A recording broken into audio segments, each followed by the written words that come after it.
Chapter 1. The Decision. The idea of moving to South Africa was supposed to be temporary, just a year abroad, a fresh start, an escape from a life that felt too small. Mark Bennett convinced himself it was the right choice. Better work opportunities, adventure for the kids, perspective for everyone. His wife, Laura, hesitated longer than he did. She read too many reports, news articles filled with disappearances and warnings buried between tourist photos. But hope has a way of sounding louder than fear. They sold the house quietly, packed what mattered, left behind what didn't. Their two children, Ethan and Mia, were excited in the way only children can be.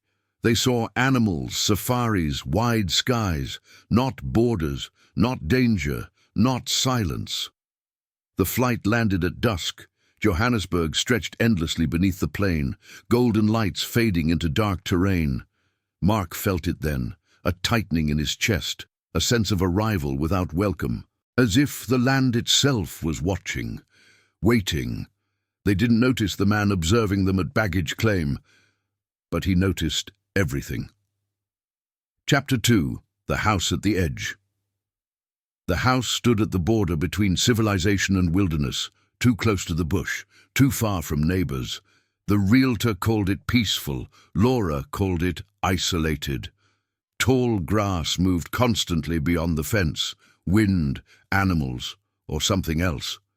Mark installed extra locks the first night. The alarm system took days to activate, days they didn't have. At night, sounds replaced traffic, clicks, low growls, footsteps that stopped when the lights turned on. Ethan swore he saw figures near the trees. Mark blamed shadows. Mia refused to sleep alone. The electricity cut out without warning, came back just as suddenly. Their phones lost signal at random. Laura kept notes of every outage. Patterns made her uncomfortable. The neighbors were polite, but distant. Too careful with their words. One warned them casually, "Don't walk after dark." He didn't explain why. The fence rattled that night. Once, then silence. Something had tested it. Chapter 3. First Blood. They found the dog near the fence at dawn. Not theirs, no collar, dead cleanly, no signs of struggle, no tracks nearby. Mark wanted to call the police. Signal failed again. Laura noticed something carved into the dirt. Symbols. Crude, deliberate. Not animal marks. Human. Ethan started shaking. Mia cried silently. Mark buried the body quickly. Too quickly. The neighbors avoided eye contact that day. One woman whispered a prayer when she passed the gate. That night, headlights stopped outside the house. Engine running. No horn, no voices. Just waiting. Mark turned off the lights. They stood in the dark together, breathing shallow, listening. After 10 minutes, the car left. Tires slow, unhurried. Whoever it was knew the house, knew they were inside, and knew fear had begun. Chapter 4. The Warning. The message was slipped under the door. No envelope, no handwriting they recognized. Just a single sentence. "You should not have come." Laura read it twice before speaking. Mark felt something cold settle in his stomach. They drove to the nearest town immediately. The police station looked understaffed, overworked. The officer listened carefully, too carefully, asked where the house was, then frowned. He suggested they move temporarily, no report filed. No investigation started, just advice. "Some areas are not meant for families," Mark demanded more. The officer lowered his voice. "Not everything here is random." On the way back, their tires went flat. Both, simultaneously. No debris, no nails, clean cuts. Mark changed them with shaking hands. Laura watched the bush line constantly. Ethan whispered, "They're close." The radio turned on by itself. Static. Then silence. The sun disappeared faster than expected. They drove home, knowing something waited, and it knew they were returning. Chapter 5. The night they didn't sleep. The power failed at exactly 9:12 p.m., the same time as the night before. Mark noticed the pattern now, too precise. They moved mattresses into the living room, windows barricaded, doors reinforced, the alarm never activated. Outside, drums echoed faintly. Not music, signals. The sound circled the house slowly, never getting closer, never fading. Laura held the children tightly. Mark stood with a flashlight and a kitchen knife. Sweat soaked his hands. Hours passed without movement. Then a knock. Soft. Polite. Mark froze. The knock came again, closer this time. From inside the house. The children screamed. The flashlight flickered. The drums stopped. Silence returned, absolute. And in that silence, Mark understood one thing clearly. This was no longer about fear. It was about survival. Chapter 6. The knock from inside. No one moved after the scream. The knock did not repeat. That was worse.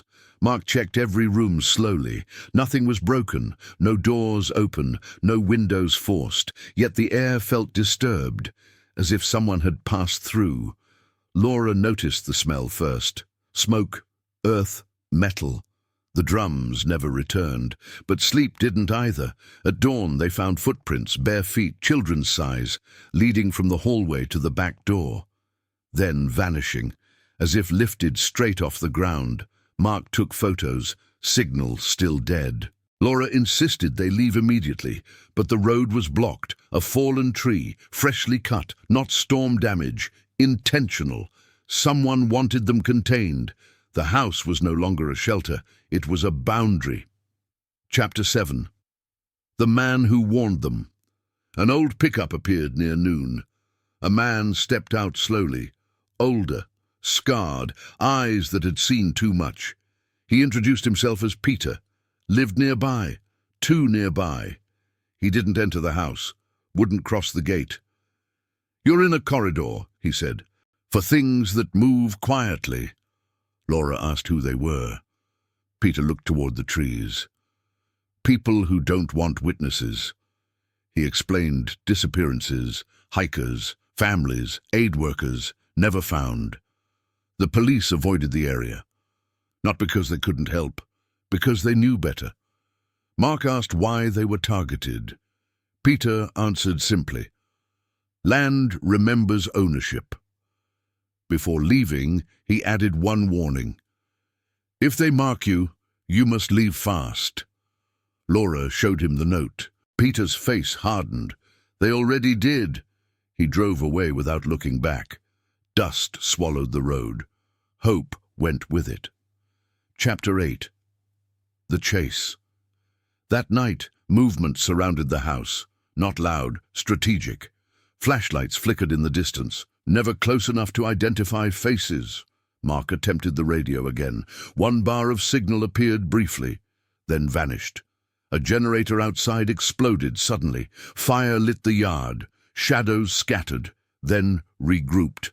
A vehicle engine roared nearby. Not theirs. Laura grabbed the children. They ran through the back, into the bush. Thorns cut skin immediately. Branches whipped faces. Behind them, voices rose, low, commanding. Dogs barked, not wild, trained. Mark carried Mia as far as he could, then tripped. The flashlight shattered. Darkness swallowed them. Laura pulled them into a dry riverbed. They held their breath. Dogs passed inches away, sniffing, searching. Then silence again. They waited until pain replaced fear. Only then did they move. Chapter 9. What the Bush Hides. They walked all night. Guided by stars and instinct, the bush was alive, watching, listening. At dawn they reached an abandoned outpost. Old military markings faded on the walls, bullet holes everywhere. Proof of history buried intentionally. Inside they found bones, human, carefully stacked. Mia vomited. Ethan went silent completely. Laura realized something horrifying. This place wasn't random. It was a route, a passage, used repeatedly. Mark found a map scratched into concrete. Their house was circled. Other locations marked the same way. All families, all gone. A radio sat on a table. Old, but functional. Mark turned it on. Static cleared. A voice whispered coordinates, then repeated Mark's name. He dropped the radio. The bush echoed with distant engines. They had been tracked, even here. Chapter 10. The Choice. The helicopter appeared suddenly, unmarked. Low, too quiet. It hovered briefly. Men rappelled down, armed, professional, not police, not military. Laura hid the children. Mark stepped out with his hands raised. A man approached him calmly. "You were warned," he said. Mark asked why. The man replied, "You live where memory should be erased." Gunfire erupted from the tree line. Chaos exploded instantly. The helicopter lifted. Men fell. Blood hit the dirt. Laura ran with the kids. Shots followed, then silence again. The helicopter vanished. The attackers retreated. No bodies remained, as if the fight never happened. Only bloodstains proved it was real. Mark reunited with his family, shaking. They were alive, for now. But one truth was clear. This land would never let them leave easily. They were no longer visitors. They were liabilities. Chapter 11. The Price of Silence. They didn't bury the blood. They walked away from it. Mark knew better than to stay. Every instinct screamed movement. They followed animal trails, avoided roads, avoided clearings. By midday, the heat became punishment. Water was almost gone. Mia stumbled repeatedly. Ethan hadn't spoken since the bones. Laura rationed everything, even words. They reached a dirt road near sunset.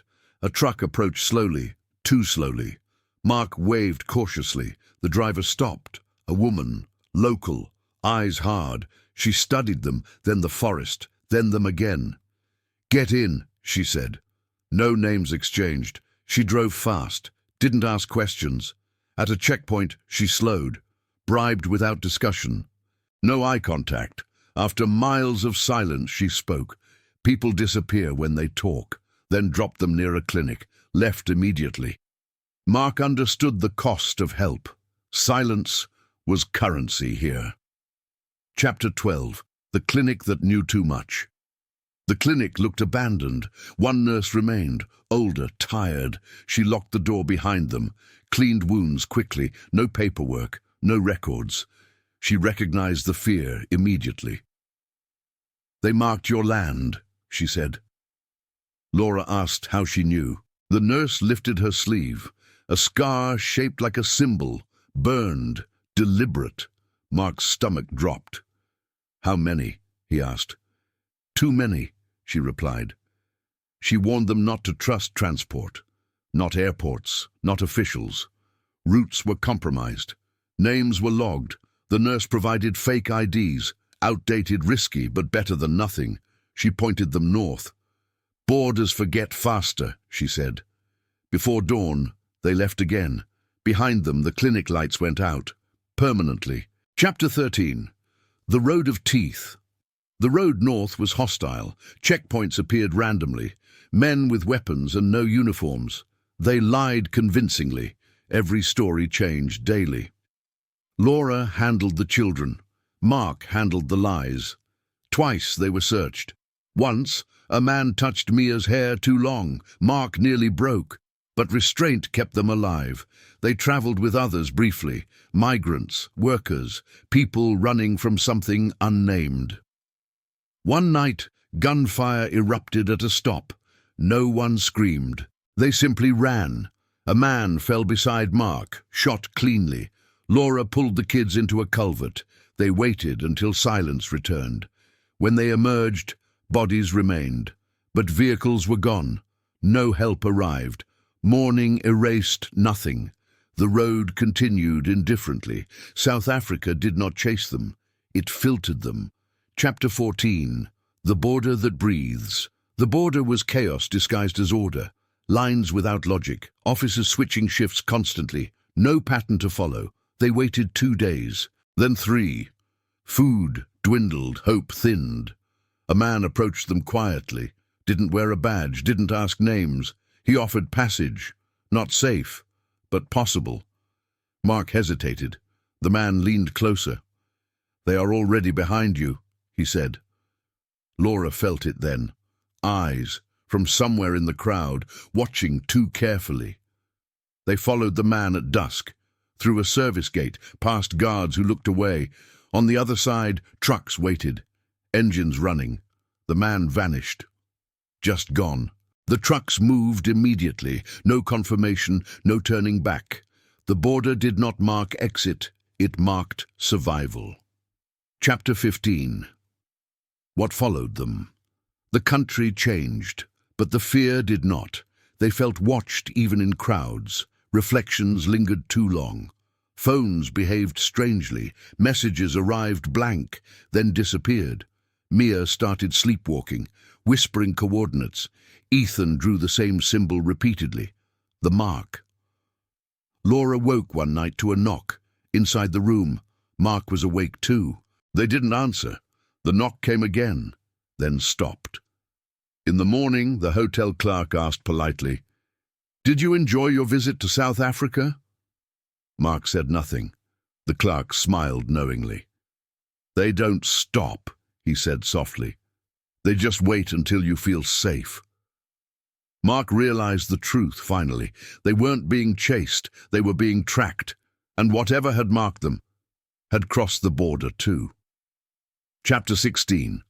False safety. The new city felt normal, too normal. Cafes were full. Children laughed openly. Traffic obeyed rules again. Laura hated it immediately. Normality felt like camouflage. They rented a small apartment, paid cash, stayed quiet. Mark avoided windows. Ethan stopped drawing for days. Mia pretended everything was fine, but she flinched at every sound. The first week passed quietly. Then the trash was moved, not stolen, rearranged. Shoes shifted position overnight. Nothing missing, just touched. Mark found a coin on the table. Foreign, old. The same symbol etched faintly. Laura didn't need explanation. "They found us," she whispered. Mark shook his head. "No," he said, "they never lost us." Chapter 17. The man on the bus. Mark took a bus alone, testing patterns, testing tales. 3 stops in, a man sat beside him. Didn't look at him, didn't speak, just placed a phone between them. A video played silently. Drone footage. Their old house, in South Africa. Burned. Ashes still smoking. The man finally spoke. "You should have stayed." Mark's heart hammered. "What do you want?" The man smiled faintly. "We want balance." The bus stopped abruptly. The man stood, left the phone behind. When Mark looked up, he was gone. No one noticed. No one reacted. Mark returned home shaking. Laura knew before he spoke.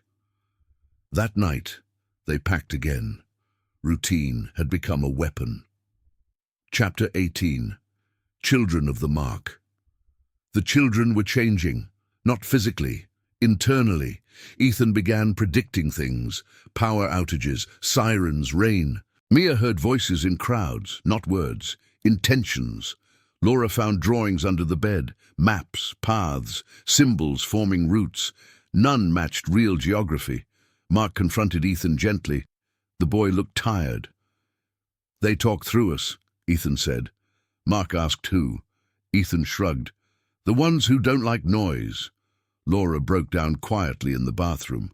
The mark wasn't on them. It was in them. Carried, transferred. The family wasn't running anymore. They were transporting something. And the world did not want it free. Chapter 19. The Offer. The call came at night. Unknown number, clear signal, a calm voice. "You can stop this." Mark listened silently. "There is a place," the voice continued, "remote, controlled, quiet." Laura listened on speaker. The voice addressed her by name, the children too. "They will be safe," it said. Mark asked the price. A pause. "Compliance," the voice answered. "Not obedience. Compliance," meaning choice still existed, technically. They were given 48 hours. Coordinates followed, south again, back toward where it began. Laura stared at the map. "They want us contained," she said. Mark nodded. "And if we refuse?" Silence answered that question. Chapter 20. The Return. They traveled south under false names, back through places that pretended not to recognize them. The land felt familiar now, hostile, patient. They reached the coordinates at dusk, a fenced compound, minimal guards, no insignia, no flags. Inside, families lived quietly. Too quietly. Children played without laughing. Adults avoided questions instinctively. A woman welcomed them, smiling professionally. "This is not a prison," she said. Mark looked around. High fences, signal blockers, controlled exits. "It's containment," Laura replied. The woman didn't deny it. She gestured to the children. "They will grow safely here." Mark felt the truth settle. The mark wasn't meant to kill them. It was meant to isolate what spread. And now the family had a choice: live contained or disappear resisting. Outside the fence, the land waited. Inside, silence reigned. And somewhere, watching, the system prepared for either answer. Chapter 21. Life inside the fence, days inside the compound, lost definition. Morning bells replaced sunlight. Schedules replaced choice. Families followed routines precisely. No one resisted openly. Resistance happened internally. Laura noticed cameras everywhere, not hidden, displayed intentionally. Mark counted guards, too few for a prison, too many for a shelter. Children attended orientation sessions, not school, training. Ethan returned quieter each day. Mia stopped asking questions. That frightened Laura most. At night, the compound hummed softly, electrical, constant, as if listening. Mark found symbols carved into benches, the same ones from the village, old, global. This wasn't new, this wasn't local, this was infrastructure. And infrastructure doesn't disappear, it expands. Chapter 22. The Purpose. Laura finally confronted a supervisor, a woman with calm eyes. No badge, no name offered. "What is this place?" Laura asked. The woman didn't hesitate. "A buffer," she said. "Between what and what?" "Between influence and exposure." Laura pressed harder. The woman sighed patiently. "Some regions awaken things," she explained. "Patterns, behaviors, signals." "And us?" Laura asked. "You carried it out," the woman replied. Mark joined the conversation late. "What happens to people like us?" The answer was immediate. "You stabilize," she said, "or you fade. No threat, no malice, just policy." Mark realized then this wasn't a villain, it was management. Chapter 23. The children know Ethan spoke again, quietly, at night. "They're afraid of us," he said. Laura froze. "Who?" "The Watchers," Ethan replied. Mia nodded. "They can't hear everything," she added. "Only patterns." The children had learned more than taught. They understood the system intuitively. The compound didn't block influence. It diluted it, contained resonance. The children weren't dangerous. They were amplifiers. Laura wept silently, not from fear, from guilt. Mark clenched his fists. The choice returned: stay contained forever, or let the children grow unrestricted. Freedom meant consequence. Containment meant safety without life. The system offered order. The family craved meaning. Chapter 24. The Breach.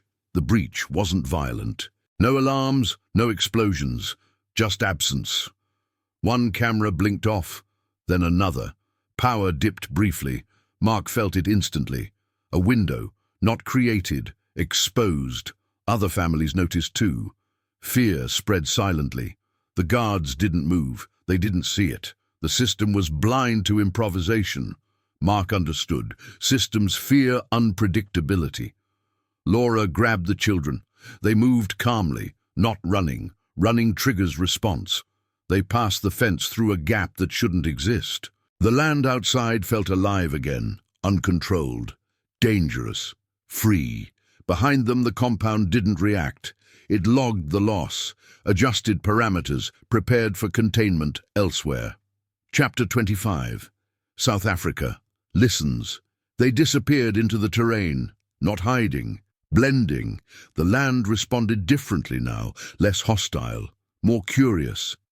Ethan stopped hearing voices. Mia laughed again, quietly. Laura felt watched, but not hunted.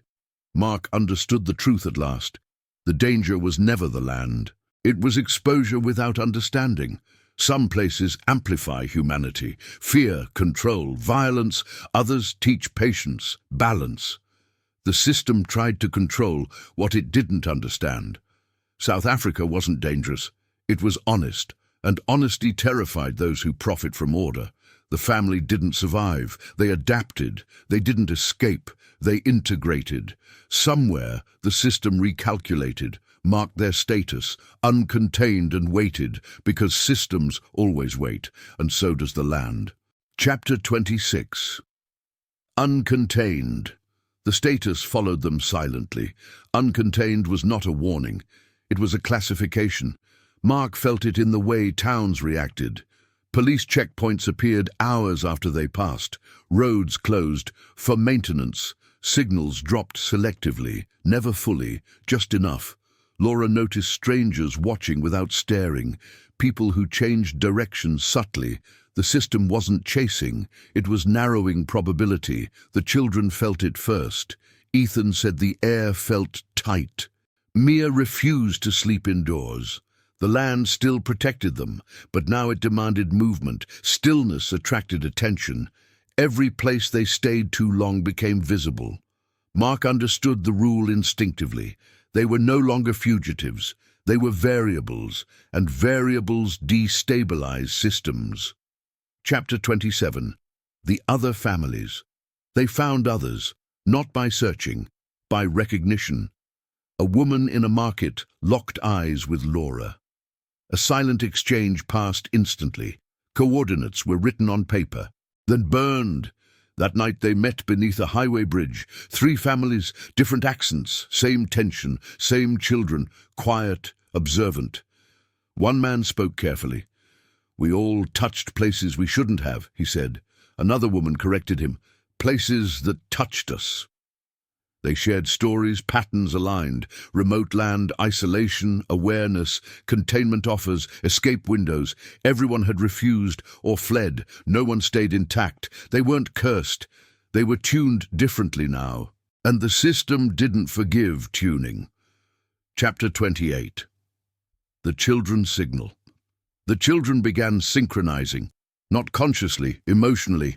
When Ethan calmed, others did too. When Mia panicked, animals scattered. One child caused lights to flicker, not power, attention. Laura realized the truth too late. The children weren't carrying influence anymore.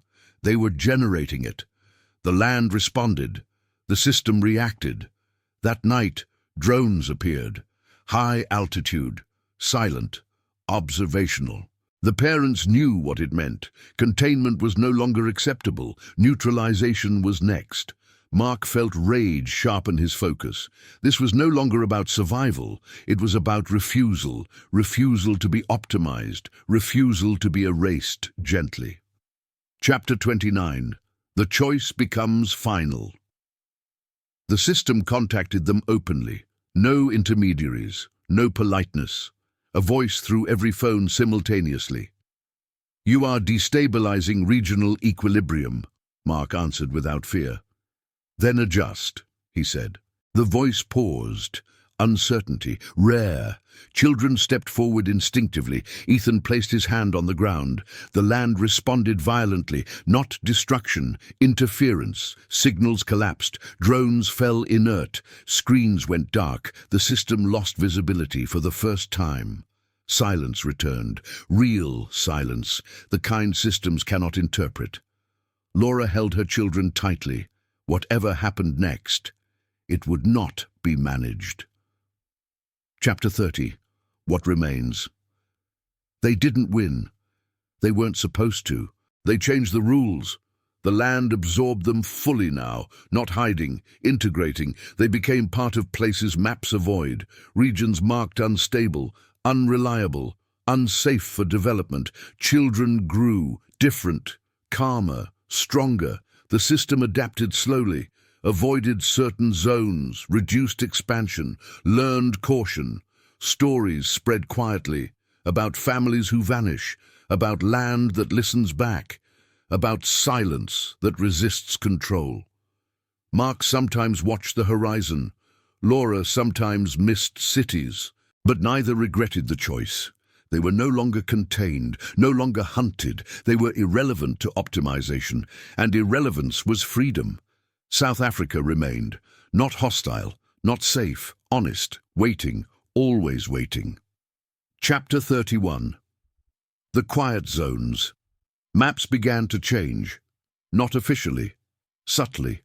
Navigation apps rerouted around certain regions, satellite images blurred inexplicably, signals weakened near invisible borders. Governments called them environmental anomalies. The system labeled them quiet zones, places where prediction failed. Mark learned to recognize the borders by feeling. Pressure lifted suddenly, noise softened, the land breathed slower. Laura noticed animals behaving differently, not fleeing, observing.